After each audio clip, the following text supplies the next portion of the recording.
Slow Robot. Okay, we're going to do another review today, and that is of the Auto X Comp by Experimental Sounds Studio. So this is a dual band compressor, allowing you to compress your low end and your high end independently. I like the idea of having just a two band compressor as opposed to most multi-band compressors which have like 4 or 5 or 6 bands.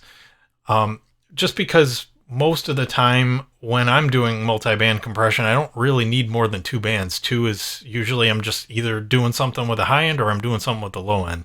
So this is kind of nice for that. But as you can see, it's a really nice looking GUI. That's usually the first thing I notice when I'm looking at any Experimental Sounds Studio devices. They're just GUI is great. But let's look at this thing. So the first thing to notice is I'm going to actually reset this device.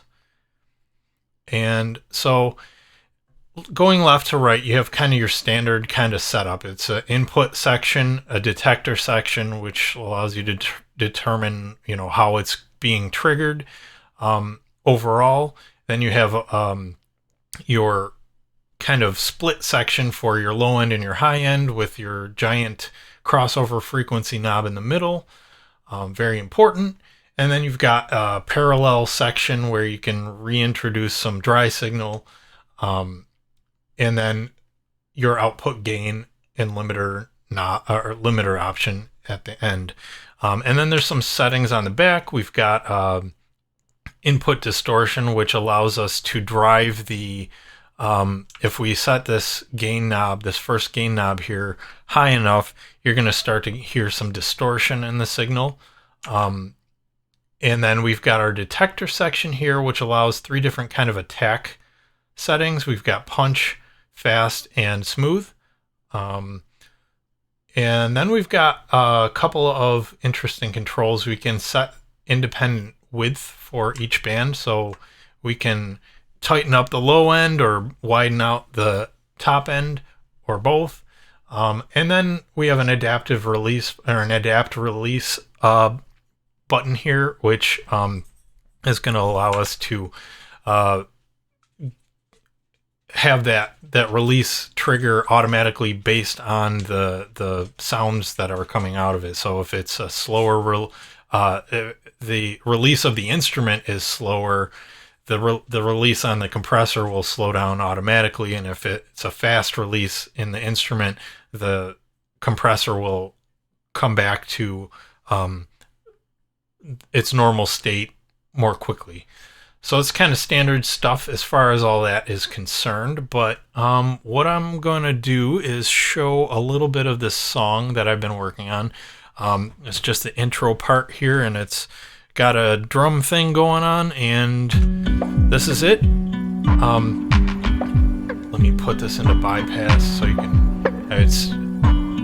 So basically you can hear the kick is kind of this boomy kick, which fits the vibe really well. I love the kind of roundness of it, but it's a little bit too smeared out. It's a little bit too long in the low end. So what I'm going to do is set up the Auto X Comp to kind of tame some of that. And so I'll show you how I will do that. So let's just solo this and listen to that. We'll turn the compressor on. And then we'll start looking through this device. So again, we have our input here where we can push more of the signal overall into the compressor. I'm going to pull my volume down here, and then I'm going to bring that up. So you can see the detector is basically pegging out. I have the input distortion off for right now. Let's hear what it sounds like if I turn that on. Oh, that's aggressive. Well, I mean, I am pushing it quite a bit. So it gives a nice little bit of extra distortion. Just a little bit. You can obviously go aggressive with it or not. for my purposes, I don't really need that. I don't really want that. I'm actually going to put this back to 0, so the gain isn't really... the drums are pretty loud as it is, so you don't really need to push them too far in order to get the compressor into a good range for it. So then you've got the detector circuit here, which is going to be pretty standard again. You've got a toggle switch to determine whether you want it to be triggering the compression to be triggered from the sound source attached to it, in this case the drums, or if you want it sidechain, you would use the external detector. So let's leave that on internal. And then we've got a high pass knob here, which can be useful if you want to let some of that low frequency information pass through. So if I put this up, it's gonna kind of omit some of that low end from triggering the compressor. So those really loud low booms aren't gonna trigger the compressor as much. One thing I would like to see is this doesn't give you really very good information in terms of the number value. So you see it goes from 0 to 100. I would like to see this translated into hertz, so I know how high up this high pass is going in terms of hertz. I can't imagine this is in hertz as it is, because otherwise you're the first like third of the or quarter of the knob is basically useless, because you don't hear anything below 20 hertz anyway. So I think this could benefit from having a specific hertz value translated onto the knob, so you can see what it's actually doing in terms of bypassing hertz. So then we'll get into the actual meat, the heart of the unit, which is going to be the central section here. Let's put this back up so we can hear it. So the first thing that you're probably going to want to do when using this is to solo one or the other bands, well, just one band, so you can hear where the cutoff frequency is that you want. In my case, I'm going to mute the low end so I can hear where I want my cutoff. So it starts off at 500. If you reset the device, you have a range from 30 hertz all the way up to 7.5K. In this case,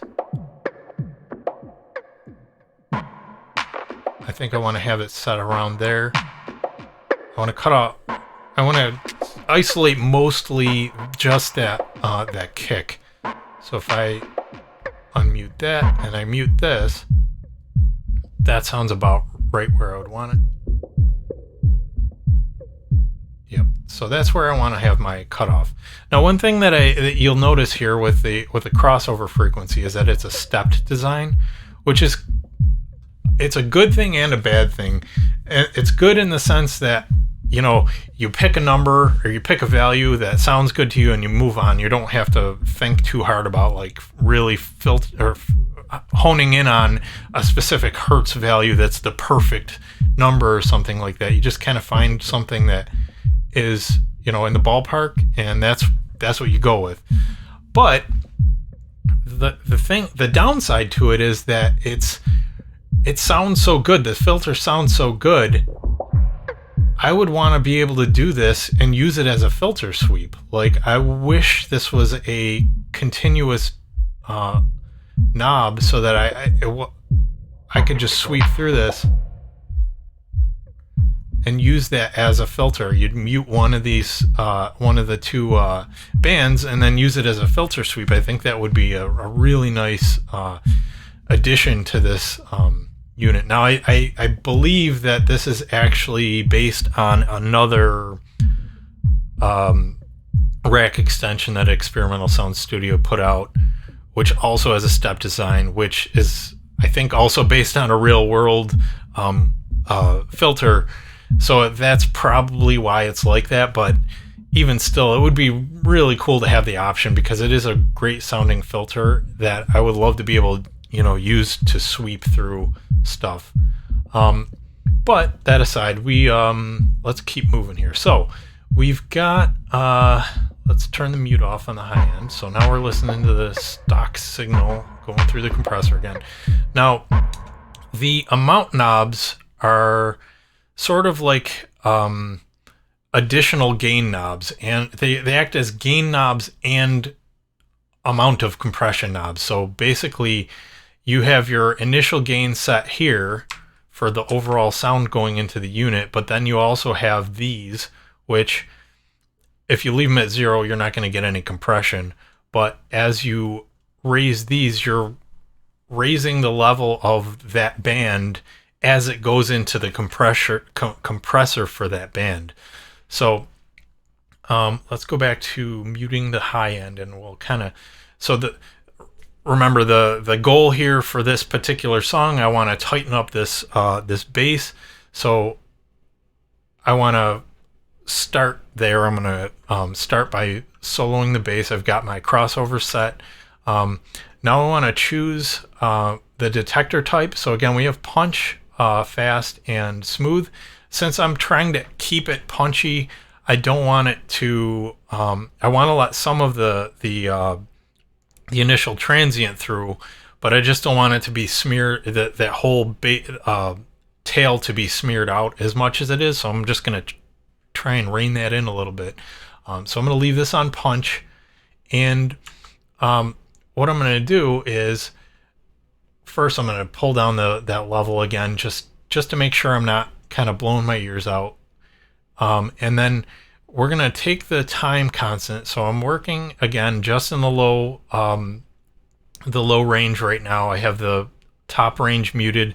So what I'm going to try and do here is hear how I want the punchiness to sound. So I'm trying to find the setting where it's got the right kind of sound envelope, I guess. So let's play it, and I'll kind of, so I've turned this down, which is all the time constant at negative 100 is going to be the fastest attack. So as I raise this up, so now I'm adding more bass into the compressor, and you can see as I raise it, the compression amount is going up. So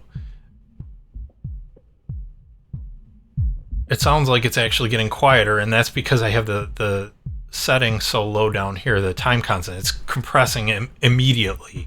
So what I want to do at this point is I want to raise this time constant to the point where it starts to sound like it's letting what I want through, and it's compressing what I don't want.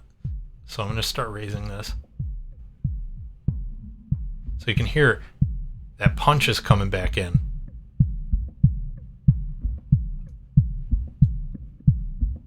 So if I crank it all the way up, all the bass gets through because it doesn't have time to react. The compressor doesn't have time to react. And if I leave it all the way back at 0, it's compressing everything, so it's just making the whole thing quieter. So I want to find, like right about here, it's allowing enough of the transient through and compressing the rest after that. So I like that. So now at this point, I'm going to pull this amount back just so it's not going so crazy. So that basically, when you pull it back like that, when you pull the amount back, you're just making it a little more subtle than, if you have it cranked, obviously. All right, so I've got my low end pretty much sounding good here. And so what I'm going to do now is I'm going to switch over to the high setting. So I'm going to mute the low end and solo the high end now. And we're going to listen to that. And we're going to do the same process. We're going to pull this time constant all the way back so that it's compressing as fast as it can. And then I'm going to start to put the high end into the compressor.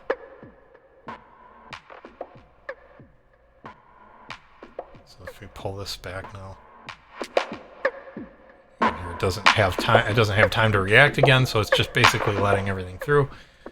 So this is good. And so again, I'm punching up the top end as well. So I want to raise this until I start to hear the kind of attack that I want.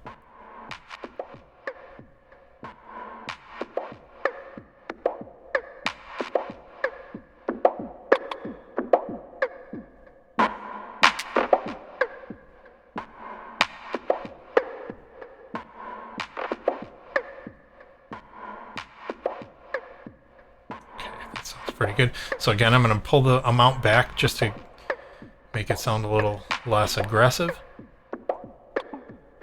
Okay. All right, and now I'm going to unmute the low end. So this is what it sounds like now with my compression settings. Let's bypass it. You can hear it's a lot boomier. Well, one of the things that I want to do, you always want to do this with any kind of compression, is adjust your loudness so that it matches as close as you can your original sound, so you're not getting that perception that it's better just because it's louder.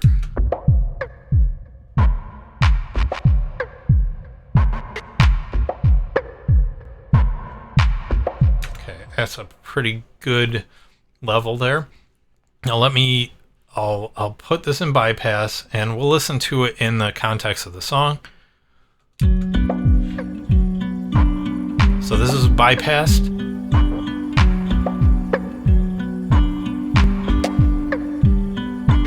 And this is with it in. So you can hear it's done a really good job of kind of tightening up that low end, so it still has that roundness that it had before, but it's not, so it's not just spread out over the whole thing. It tightens it up quite a bit. So that is an example of the Auto X comp. It's a great device. So a couple things that I just want to talk about. One thing that bothers me a little bit about it, so aside from the cutoff thing, I would like to see that hertz value added there, so I know how many hertz I'm cutting out of the low end, or at what point that hertz value is being cut off. But aside from that, one of the other things I would like to see is this detector mode move to the front. So this is basically your attack time. I feel like there's plenty of room up here that you could add that.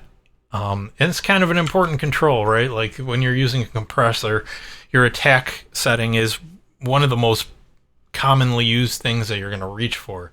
I don't mind having the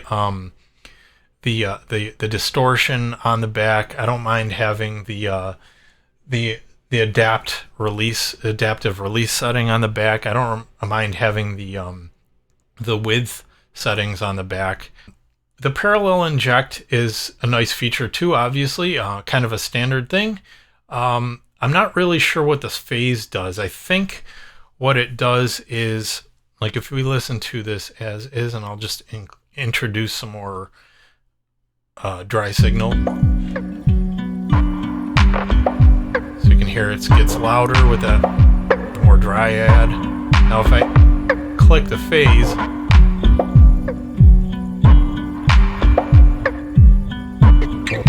really hear I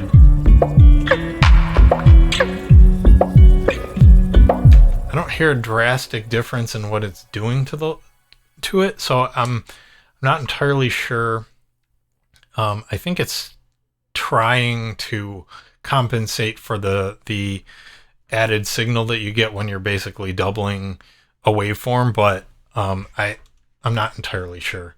But that's not really a problem. It's just something that I'm not really sure about. But yeah, so my review, I review effects in 5 categories: sound, ease of use, fun factor and inspiration, the GUI, and then routing. So sound quality, it's great. I love it. I'm definitely going to pick this one up. It's a great device. It sounds awesome. So that gets a 5. Ease of use, I give it a 4, only because it would be nice to, again, see what what hertz you're doing this cutoff at for the high pass. And I think the time constant multiplier down here could be like this. The triangles, I don't know, for some reason the triangles confuse me. But once you know the farthest to the left is fast and farthest to the right is slow, which makes sense. It's kind of standard, but I like to know these things for sure. That could be made more clear in my opinion. And then the phase invert button, I don't know what that does again. So just, again, not really big things. So ease of use, I would give it a 4. Inspiration, I give it a 4.5. It's a fun device. It's hard to give a compressor a 5 just because it's a compressor. Like, it's not doing anything that's like so drastically outside of normal. One thing you can do that's kind of neat is to like, if you do want to get a little bit crazy, is to just crank like the high end or something like that, and then make the width really high. So that kind of makes some interesting spatial stuff, but it doesn't get really too crazy. So inspiration, for a compressor, it's great. It's 5 or 4.5. The GUI, obviously a 5. It's an excellent GUI. I took off points in the ease of use category for this stuff, which could be considered GUI. So I'm going to give the GUI a 5. And then the routing is good. You've got some kind of standard stuff here. You can set your the amount of compression that you're doing in the low and top end. You can set your crossover frequency. You have your sidechain inputs and your follower stuff. So this is your CV outs, which you can get outputs from each of the individual detectors.